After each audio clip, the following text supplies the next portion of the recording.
Assalamualaikum warahmatullahi wabarakatuh. Perkenalkan, nama saya Debi Wahyudi. Saya mahasiswa Unsika dengan program studi Pendidikan Jasmani, Kesehatan, dan Rekreasi. Video ini dibuat untuk memenuhi salah satu tugas mata kuliah Event Organizer dengan dosen pengampu Rizky Aminuddin SPD MPD. Apa itu event organizer? Event organizer atau biasa kita sebut EO terbagi menjadi dua kata, yaitu event dan organizer. Event yang artinya acara atau kegiatan, sedangkan organizer yang artinya menata. Jadi bisa kita simpulkan, EO adalah orang yang menata suatu kegiatan acara. Tujuan dari IO itu sendiri yaitu untuk membantu klien dalam menyelenggarakan sebuah acara yang diinginkan tanpa harus menjalankannya sendiri dan mengatur sendiri acaranya. Menurut Yudi Magananda, IO adalah usaha dalam bidang jasa yang secara sah ditunjuk oleh klien guna mengorganisasikan seluruh rangkaian acara, mulai dari perencanaan maupun dalam membantu mewujudkan tujuannya. Adapun manfaat dari IO. Yang pertama, acara lebih kreatif dan interaktif. Kemungkinan besar acara yang ditangani oleh IO pastinya akan lebih kreatif dan interaktif. Sebab mereka adalah orang-orang yang memang ahli dalam mengadakan suatu event. Pasti mereka memiliki banyak ide-ide kreatif dan segar yang dapat mensukseskan suatu acara yang akan Anda selenggarakan. Selain itu, pengalaman mereka dalam menangani event juga memberi nilai tambah. Mereka akan lebih paham apa saja yang harus dilakukan untuk membuat event tersebut sukses. Yang kedua, antisipasi hal yang tak terduga. Sebagai pemilik acara, terkadang kita tidak terpikir oleh hal-hal kecil yang mungkin saja terjadi. Dalam hal kecil itu dapat mengganggu kelancaran suatu acara atau suatu event. Jika tidak diantisipasi dengan baik, maka akan mengganggu acara tersebut. Contohnya, perubahan cuaca yang tidak menentu atau situasi atau hal teknis lain yang terjadi secara spontan dan berpengaruh terhadap kelancaran suatu event. Suatu kewajiban bagi IO untuk memikirkan rencana cadangan atau bisa kita sebut plan B, C, ataupun D. Jika terjadi suatu hal tersebut dan Anda tidak perlu terlalu dipusingkan terkait hal ini dan hanya perlu menikmati keseluruhan rangkaian acara. Yang ketiga, memiliki banyak relasi. Pada umumnya, IO memiliki banyak vendor berkualitas yang dapat disesuaikan dengan kebutuhan penyelenggara atau pemilik acara. Ini adalah kelebihan dari IO. Kita tidak perlu kesusahan untuk mencari vendor yang bagus. IO akan menunjuk vendor mana saja yang Anda butuhkan. Dari segi kualitas, tentu saja bisa menjadi lebih baik. Sebab bila kualitasnya tidak baik, hal tersebut akan menurunkan brand image dari IO itu sendiri. Yang keempat, budget event lebih terkontrol. Bila Anda menggunakan IO, maka salah satu keuntungan yang pasti didapat adalah budget event yang lebih terkontrol. Sebab pihak mereka lah yang akan menangani acara secara keseluruhan. Anda hanya perlu memberi informasi kepada mereka seberapa besar budget yang dimiliki untuk mengadakan event tersebut. Pastilah mereka yang akan berusaha menekan biaya yang dikeluarkan demi berjalannya event sesuai budget yang telah ditentukan pada awal. Yang kelima, hemat waktu. Kebanyakan sebuah perusahaan akan membentuk tim panitia inti untuk menyelenggarakan suatu event di perusahaannya. Dan di saat bersamaan pula panitia inti memiliki tanggung jawab terhadap pekerjaannya sendiri. Disinilah peran penting I.O. Ketika menggunakan I.O, pasti Anda akan lebih menghemat waktu. Anda hanya perlu memfollow up dan mengontrol perkembangan perencanaan dan pelaksanaan event. Semua hal yang dibutuhkan sudah ditangani oleh I.O dari semula hingga nanti saat hari eksekusi. Jadi, ini sangatlah baik untuk mengefisiensikan waktu. Tidak ada lagi event yang dikerjakan mendadak, apalagi dengan keterbatasan waktu serta tenaga. Bagaimana sih cara kerjanya I.O? Yang pertama, perumusan konsep.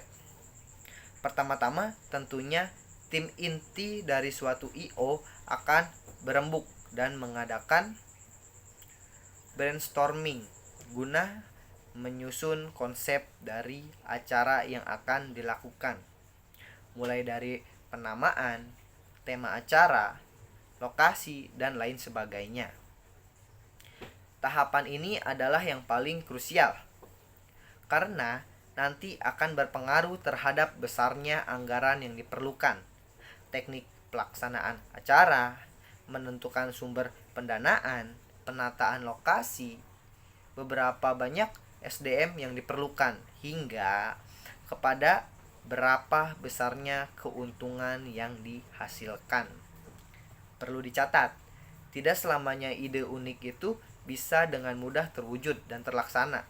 Jadi pada tahapan ini Anda jangan hanya berkutat pada seberapa uniknya acara yang akan Anda buat, tetapi pastikan juga bahwa acara tersebut akan dapat terlaksana dan menarik di mata calon audiens, partisipan, dan atau para sponsor.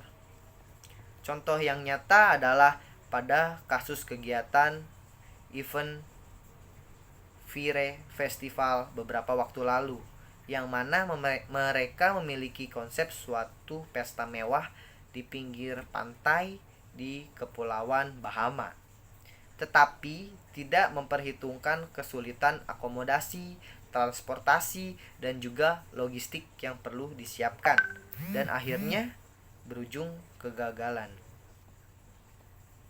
Yang kedua, teknis acara. Tahapan kedua dalam acara kerja event organizer adalah perumusan teknis acara dari konsep yang sudah dibuat, yang akan memastikan segala kebutuhan yang diperlukan dari konsep tersebut sudah terpenuhi.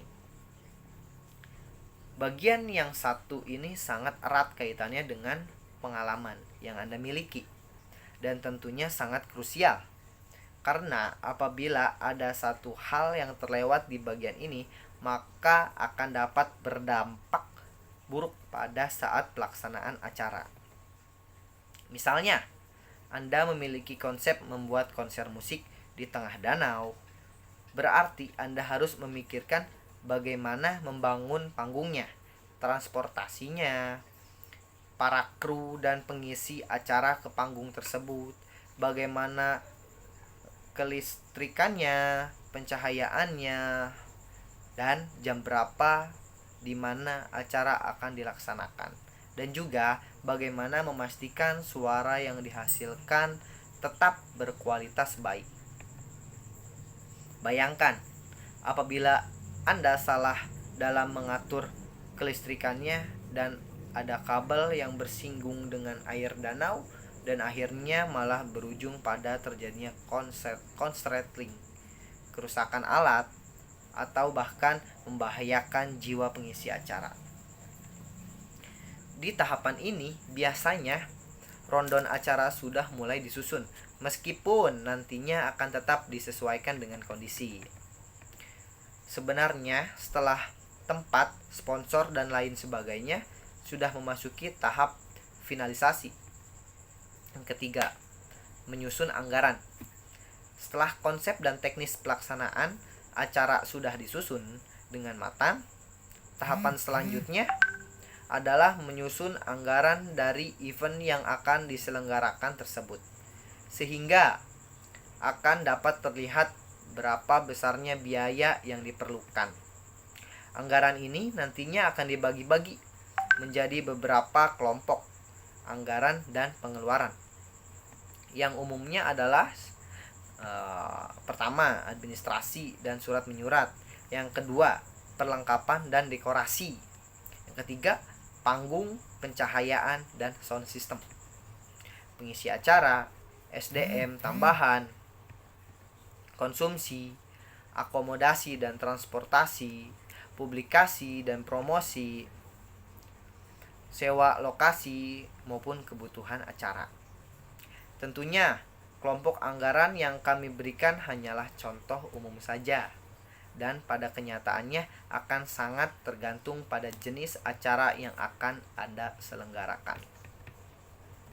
Tetapi intinya, pada saat menyusun anggaran kegiatan, sebaiknya Anda membaginya ke dalam kelompok-kelompok seperti telah dicontohkan di atas.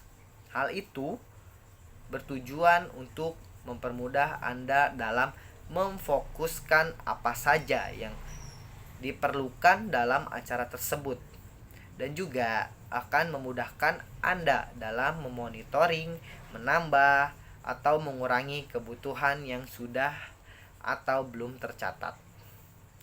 Sebaiknya anggaran dibuat atau ditulis, sehingga akan memudahkan Anda dalam perhitungan yang pasti dan meminimalisir terjadinya kesalahan pada saat menentukan anggaran dari suatu kebutuhan.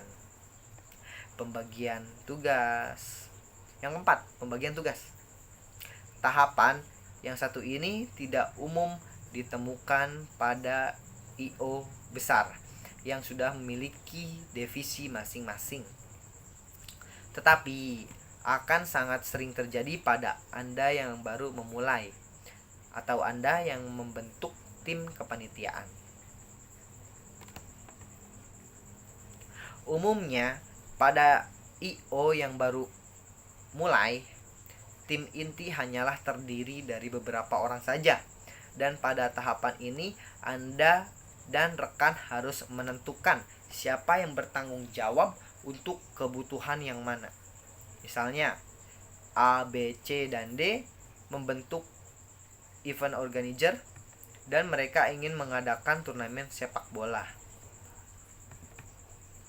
Dan di tahapan ini mereka mulai membagi tugas yang mana A akan bertanggung jawab terhadap negosiasi dengan pihak pemilik lokasi yang digunakan. Kemudian B bertanggung jawab dalam promosi dan publikasi dari turnamen tersebut. Yang C mengurangi pendanaan dan sponsorship. Sementara D akan mengurus perlengkapan dan sumber daya manusia yang dibutuhkan seperti bola dan wasit. Yang kelima, pendanaan. Setelah anggaran disusun dan pembagian tugas telah dilakukan, maka tahapan selanjutnya dalam acara kerja I.O. adalah membentuk sumber pendanaan untuk acara tersebut. Pendanaan ini bisa dilakukan dengan cara mengeluarkan dana pribadi Anda dan rekan-rekan Anda, mencari dana dari para calon donatur yang diperkirakan tertarik untuk mendanai, dan atau menjalankan kerjasama sponsorship dengan perusahaan atau organisasi yang sekiranya akan tertarik pada event tersebut. Di dalam tahapan ini, biasanya I.O. akan membuat daftar calon pendana. Apabila manajer